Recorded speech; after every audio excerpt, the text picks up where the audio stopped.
स्वागत है दोस्तों आप सभी का एक और ब्रांड न्यू लेक्चर सीरीज़ में, जो कि है कॉन्स्टिट्यूशन ऑफ इंडिया। AK2 का एक सब्जेक्ट है 5th एंड 6th सेमेस्टर के लिए। तो जानते हैं शुरुआत में कॉन्स्टिट्यूशन क्या होता है। कॉन्स्टिट्यूशन एक रिटन डॉक्यूमेंट होती है जो कि किसी भी गवर्नमेंट की या फिर किसी भी स्टेट को उसके रूल्स और रेगुलेशन बताती है उस गवर्नमेंट उस स्टेट को गवर्न करने के लिए।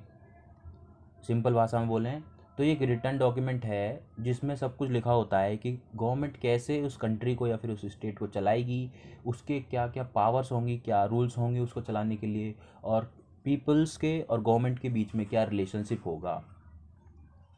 ठीक है, आगे बढ़ते हैं। Constitution law. कॉन्स्टिट्यूशन लॉ क्या होते हैं? ये वो लॉज होते हैं जो कि कॉन्स्टिट्यूशन में लिखे होते हैं और इन्हीं को फॉलो करके स्टेट और गवर्नमेंट की रिलेशनशिप को बताया जाता है। जैसे कि थोड़ा एक एग्जांपल देखते हैं। जो कि हमारी कंट्री एक डेमोक्रेटिक कंट्री है, तो हमारा जो कॉन्स्टिट्यूशन है वो बताता है कि जो हमारी कंट्री है वो डेमोक्रेटिक कंट्री है और इसमें पीपल्स को बहुत सारे राइट्स दिए गए हैं जिन्हें वो क्या कहते हैं अपनी सहायता के लिए इनकी यूज़ कर सकते हैं। और इसको कॉन्स्टिट्यूशन में लिखा है, इसी वजह से गवर्नमेंट भी कभी ये नहीं कह सकती कि हमारी कंट्री डेमोक्रेटिक नहीं है या फिर हम ये जो रूल्स लिखे हुए हैं उनको हम फॉलो नहीं करेंगे। अगर गवर्नमेंट इसको या फिर कोई भी आपको इन जो रूल्स हैं उनको फॉलो करने पर भी कोई सज़ा देता है या फिर कोई ऐसी चीज़ कर देता है जो कि कॉन्स्टिट्यूशन में नहीं लिखी है, तो आप उसके खिलाफ गवर्नमेंट या फिर उसके खिलाफ एक केस कर सकते हैं। आपको पूरी की पूरी फ्रीडम है इसकी। तो यही चीज़ है जो कॉन्स्टिट्यूशन लॉज बताती हैं। साथ ही साथ कॉन्स्टिट्यूशन लॉज क्या बताती हैं कि कैसे गवर्नमेंट में पावर डिस्ट्रीब्यूशन होगी। पावर डिस्ट्रीब्यूशन का मतलब जैसे कि हमारे जो इंडिया है उसमें सबसे पहले सेंट्रल पावर है, उसके बाद स्टेट है, उसके बाद क्या कहते हैं लोकल अथॉरिटीज़ हैं, जैसे नगर निगम हो गया, नगर पालिका हो गई।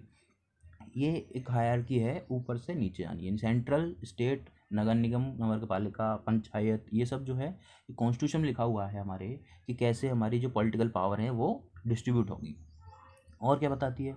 और ये बताती है कि जो आम नागरिक हैं उनको क्या क्या हक दिए गए हैं, तो और उनके वो क्या क्या कर सकते हैं फ्रीली। तो सबसे पहले तो इसमें लिखा हुआ है कि हम इलेक्शन करा सकते हैं। हमारे को इलेक्शन कराने के लिए या फिर इलेक्शन देने के लिए जो वोटिंग के लिए हमें हक है प्रत्येक व्यक्ति को, जो कि 18 से प्लस है। साथ ही साथ हम किसी भी पॉलिटिकल पार्टी या फिर किसी भी ग्रुप के साथ जुड़ सकते हैं। किसी भी धर्म या फिर किसी भी जाति के होने के बावजूद हमें किसी भी फील्ड में कोई क्या कहते हैं क्रिटिसिज्म नहीं देनी पड़ेगी। यानी ये जो सब कुछ लिखा हुआ है, कॉन्स्टिट्यूशन लिखा हुआ है, वही कॉन्स्टिट्यूशन लॉज होते हैं। आगे बढ़ते हैं। अब देखते हैं कैबिनेट मिशन। कैबिनेट मिशन क्या है? तो इसका थोड़ा आपको बैकग्राउंड बता दूं। ये जो कैबिनेट मिशन है इसका जो जब आज़ादी हो रही थी, वो जब हमारे जो फ्रीडम फाइटर्स थे वो लड़ रहे थे इंडिया को आज़ाद करने के लिए, तब जब उन्होंने ब्रिटिश ने ये कह दिया कि चलो हम अब आज़ाद करते हैं इंडिया को, अब तो क्या हुआ, तो उन्होंने कुछ शर्तें रखी आज़ाद करने के लिए। उस शर्तों को जो बताया है उसको ये बोला है कैबिनेट मिशन। उन व्यक्तियों को जो आए थे उनको बताने के लिए या फिर तो उनको बोला। तो चलो इसको बारे में पढ़ते हैं, सब थोड़ा सा और जानेंगे। The goal of cabinet mission to transfer the power of British government to Indian leaders. सबसे पहले इसका गोल क्या था? वही जो मैंने बताया कि ब्रिटिश गवर्नमेंट से जो हमारी सारी वो जो हमें उनकी पावर थी वो हमारे इंडियन लीडर्स को देनी थी। यानी कि जो हम एक तरीके से इंडिया को आज़ाद करना था। ब्रिटिश सारे पावर हमारे इंडियन लीडर को दे रहे थे। दूसरा क्या था? और ये जो ब्रिटिश गवर्नमेंट पावर देती वो किसने इनिशिएट किया था? जो उनके प्राइम मिनिस्टर थे यानी यूनाइटेड किंगडम के मिस्टर क्लिंटन एटली, उन्होंने इसका शुरुआत की थी। कैसे कि भाई ब्रिटेन में जो इलेक्शन वगैरह हो रहे थे वहाँ पे, तो ये जो पीएम हैं इन्होंने बोला था कि अगर हम जीत गए तो हम इंडिया को क्या करेंगे, आज़ाद करेंगे। और साथ ही साथ इन फ्रीडम फाइटर्स जो थे हमारे वो भी थे, तो उन्होंने जीतने के बाद में इंडिया को आज़ाद किया। उसके बाद में इन्होंने पैट्रिक लुईस और Stafford Cripps and AJ Alexander ने इनको सपोर्ट किया, साथ ही साथ इस पावर को डिस्ट्रीब्यूट किया। तो ऑब्जेक्टिव देखते हैं, यानी इन्होंने क्या क्या कहा उसको यानी पावर ट्रांसफ़र करने के टाइम पे उन्होंने कहा सबसे पहले कि इंडिया के जो पीपल्स हैं उनके लिए एक रिटन डॉक्यूमेंट होनी चाहिए जिसका नाम होगा कॉन्स्टिट्यूशन। यानी कि हमें पहली जो शर्त थी इनकी वो थी कि हमें एक कॉन्स्टिट्यूशन बनाना होगा इंडिया के लिए। ठीक है। दूसरी शर्त क्या थी? उस हमें एक कैबिनेट मिशन यानी कैबिनेट असेंबली बनानी हो, यानी कॉन्स्टिट्यूशन असेंबली। यानी उसका मतलब क्या होता है कि जो उस कॉन्स्टिट्यूशन को बनाएंगे उनके लिए जो पीपल्स हैं वो जो हो इंडिया के होने चाहिए, और साथ ही साथ हर किसी धर्म जाति और क्या कहते हैं स्टेट के होने चाहिए, हर किसी एरिया के होने चाहिए। यानी कि जो पॉलिटिकल पार्टीज़ थी वो सारी मिल के कॉन्स्टिट्यूशन बनाने कॉन्स्टिट्यूशन असेंबली बनाएंगे और वो बनाएगी कॉन्स्टिट्यूशन। तीसरा क्या था, यही बोला उन्होंने कि जो एग्जीक्यूटिव काउंसिल है वो जो है मेजर पार्टीज से बनेगी मिलके। यानी कि जो उस टाइम की जो बहुत सारी पार्टीज़ थी इंडिया में, उनसे मिलकर ही हमारा जो कैबिनेट वो क्या कहते हैं काउंसिल है वो बनेगी, एग्जीक्यूटिव काउंसिल। ठीक है, तो मतलब क्या हो गया, पहला था कि कॉन्स्टिट्यूशन बनाने के लिए बोला, दूसरा कॉन्स्टिट्यूशन बनाने के लिए एक असेंबली मतलब यानी कि कुछ पीपल्स के ग्रुप को बनाया गया कि भाई ये कॉन्स्टिट्यूशन बनाएंगे। तीसरा था कि जो कॉन्स्टिट्यूशन बनाने के लिए पार्टीज़ होंगी वो सारी की सारी इंडियन पार्टीज़ होंगी और सारे के सारे देश में। तो इससे देखा जाता है कि उस टाइम पे टोटल 296 सीट्स बनाई गई एक कॉन्स्टिट्यूशन असेंबली में, यानी कि सॉरी एग्जीक्यूटिव काउंसिल में, जिसमें से 208 यानी 208 जो थी वो कांग्रेस के पार्टीज कांग्रेस के जो लीडर्स थे उनके लिए थी। उसमें मुस्लिम लीग की 73 थी और जो निर्दलीय हैं जो कि डिफरेंट एरिया से किसी पार्टी को बिलोंग नहीं करते थे वो 15 थे। अब साथ ही साथ उस टाइम पे ये तो नहीं था कि सिर्फ पॉलिटिकल पार्टीज थी, उस टाइम पे ये भी थे कि वहाँ पे बहुत सारे राणा थे, बहुत सारे राजा थे, तो उन लोगों को भी जोड़ा गया और जिसमें कि 93 सीट्स उनके उनके लिए छोड़ी गई, जिसमें ऐड हुई। तो टोटल सीट जो हुई थी वो कितनी हुई थी 389, यानी कि 389 सीट्स थी उस कॉन्स्टिट्यूशन असेंबली में, जिसमें से 93 जो थे किंग्स यानी राजा वगैरह हो गए थे और 296 जो थी वो पॉलिटिकल पार्टीज़ के पीपल्स के लिए थी। अब आ जाती है इंटरिम गवर्नमेंट। इंटरिम गवर्नमेंट क्या थी या फिर इसे क्यों बनाया गया था, तो देखते हैं। जब हमारा इंडिया आज़ाद हुआ तब कॉन्स्टिट्यूशन बनाने उस दिन से, जिस दिन इंडिया आज़ाद हुआ और जिस दिन हमारा कॉन्स्टिट्यूशन लागू हुआ, उस दिन के बीच में जो गवर्नमेंट हमारी इंडिया को चला रही थी उसको बोला गया इंटरिम गवर्नमेंट। यानी कि वो पक्की गवर्नमेंट नहीं थी बट उसको एक साथ बनाया गया, चलाया कि हमारे डिफरेंट जो ग्रुप्स हैं, जो डिफरेंट वो कहते हैं मिनिस्ट्रीज़ हैं, उनको इंडियन पीपल रेगुलेट कर सके, उन्हें चला सके। तो उस गवर्नमेंट को बोला गया इंटरिम गवर्नमेंट। यानी कि ये जो गवर्नमेंट थी वो इंडिया के आज़ाद होने से और इंडिया के कॉन्स्टिट्यूशन लागू होने तक के बीच में इस इंडिया को चला रही थी, उसको वो इंटरिम गवर्नमेंट बोला गया।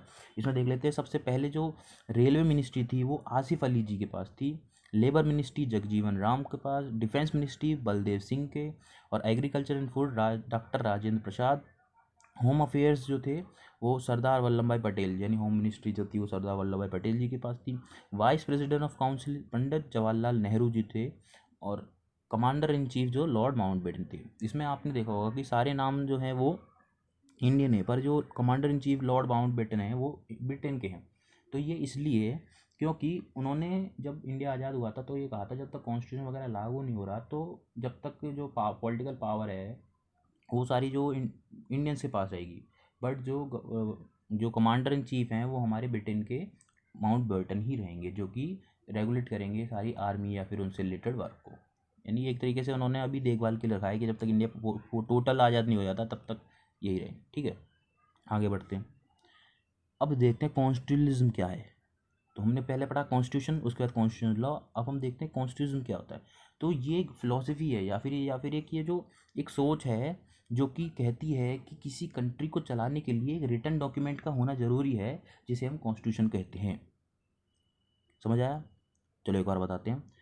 कॉन्स्टिट्यूशनलिज्म जो है वो एक आइडिया है किसी भी एक रिटन डॉक्यूमेंट को बनाने के लिए, किसी कंट्री को चलाने के लिए।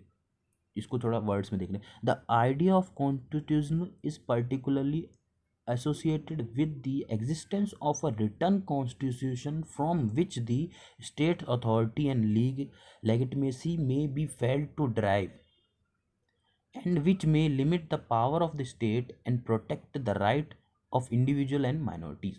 तो वही कि रिटन डॉक्यूमेंट होगा तो जो अथॉरिटी होगी उसको पता होगी कि कैसे चलना है, और साथ ही साथ वो किसी भी इंडिविजुअल पीपल पे कोई जुर्म नहीं कर सकते, क्योंकि उन्हें कॉन्स्टिट्यूशन से प्रोटेक्शन मिलेगी। कॉन्स्टिट्यूशन में लिखा होगा कि भाई ऐसे चलना है तो वो कोई होगी, और माइनॉरिटीज़ को खासकर जो है जो कि प्रोटेक्शन देने के लिए एक रिटन डॉक्यूमेंट का होना जरूरी है, जिस आइडिया को बोला गया कॉन्स्टिट्यूशन।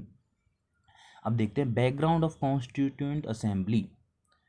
तो ये कॉन्स्टिट्यूशन असेंबली क्या है, जो हमने देखा ना 389 जो पीपल्स थे उनको मिला के कॉन्स्टिट्यूशन असेंबली पर उनका जो बैकग्राउंड यानी उन्होंने क्या क्या किया वो देखते हैं। The first meeting of constitution assembly took place on December 9, 1946। जो पहली मीटिंग हुई थी कॉन्स्टिट्यूशन असेंबली की वो 9 दिसंबर को हुई थी 1946 में न्यू दिल्ली में, जिसमें कि डॉक्टर सचिदानंद सिन्हा जो थे उनको इलेक्टेड किया गया president of the assembly elect किया वो पहली मीटिंग में, ठीक है। सेकंड मीटिंग जो हुई थी वो December 9, 1946 को हुई थी, जिसमें डॉक्टर राजेंद्र प्रसाद जो हैं इलेक्टेड हुए थे प्रेसिडेंट एंड H.C. मुखर्जी जो थे vice president of the constituent assembly. और उसके बाद थर्ड मीटिंग जो है 13 दिसंबर 1946 में, जिसमें पंडित जवाहरलाल नेहरू जी को उन्होंने प्रेजेंट किया था प्रियम्बल, जो कि सब हमारे हम प्रियम्बल के आगे पढ़ेंगे प्रियम्बल के बारे में। पंडित जवाहरलाल नेहरू जी ने कॉन्स्टिट्यूशन असेंबली में प्रियम्बल को प्रेजेंट किया था। उसके बाद जो थोड़ा ध्यान लेते हैं, सेवन्थ मीटिंग जो थी वो सबसे लार्जेस्ट मीटिंग थी, क्योंकि उसमें बहुत सारी चीज़ें डिस्कस हुई थी। जो 12th मीटिंग है वो जो हुई थी, यानी टोटल 12 मीटिंग हुई थी। जो 12th मीटिंग है उसमें सिर्फ क्या कहते हैं कॉन्स्टिट्यूशन पे साइन करने के लिए कि भाई हाँ, जब ये सब हम सभी को ये वो करते हैं कि भाई ये कॉन्स्टिट्यूशन हमने जो बनाया है हम सभी को मंजूर है, और साथ ही साथ इसको थैंक गिविंग के लिए कि भाई हम thank you for your support, thank you for your concern. इसके बाद में इसलिए 12th मीटिंग की गई थी, ठीक है। और जो कॉन्स्टिट्यूशन बनाने के लिए जो टोटल टाइम लगा था, ये क्वेश्चन एक बार आ सकता पर ये वैसे आता नहीं।